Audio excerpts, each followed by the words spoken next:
Lami jud ni kakanin nga bibingkang dawa. Sikat jud ni sa Astoria, Cebu. For today's video, ato dayon siyang gitistingag luto. Og first time sa nako nakaluto ni ani. Kay mahiligon man tag kakanin, so nag-eksperimento ko sa kagalingon akong recipe og akong paagi. Makatilaw ra ko ani kung magbaligya, labi na akong festa diri sa amoa. Ato ang main ingredients ang millet rice. Mapalitan ni sa online. So kani siya dapat humulan jud siya untag usa ka gabi. Apan kay eksperimento lagi ko, wa na ko nahumol. Ang ato ang complete ingredients ako lang gibutang sa screen. So di lang ako step by step kung sa akong gibang gamit kay kompleto naman akong gibang lista din ha.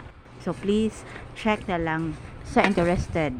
Ato adyo ang i-mix og tarong para di magtibugol. O gisunod din ako butang atong mga liquid nga ingredients. Coconut milk o atong evap milk.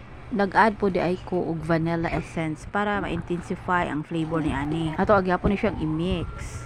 Sa pagluto ni ani, lahi po akong paagi. Ang original jud nga paagi sa pagluto ani, ibutang tani siya clay nga pot o mugamit og bunot. Pero sa akong paagi, mas gisimple lang nako. Og ibutangan nato gamay twist. So nag-add jud ko og coconut. Pwede ra pud latik atong ibutang ni ani.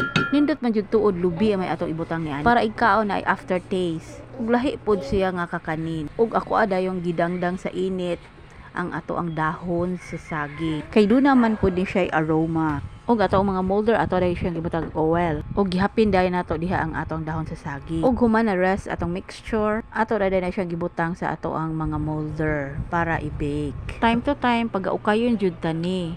Di malikayan, mugahi, maguni siya. Yan, na portion, magtibugol. So, para sad ma-even ang iyahang mixture. Medyo kuti jud ang original nga paagi sa pagluto ni ani. Bisan pa ni ana napangitaan gyapon nato siya paagi para mas sayon lang siya og dali. Ang ato apog sukod ni ani ato lang sakto-sakto kay para dali ra pud siya maluto. So wa pa nato na siya gi-bake, ato jud ang inito datong oven. Ug ato dali siya gi-bake sa 45 minutes.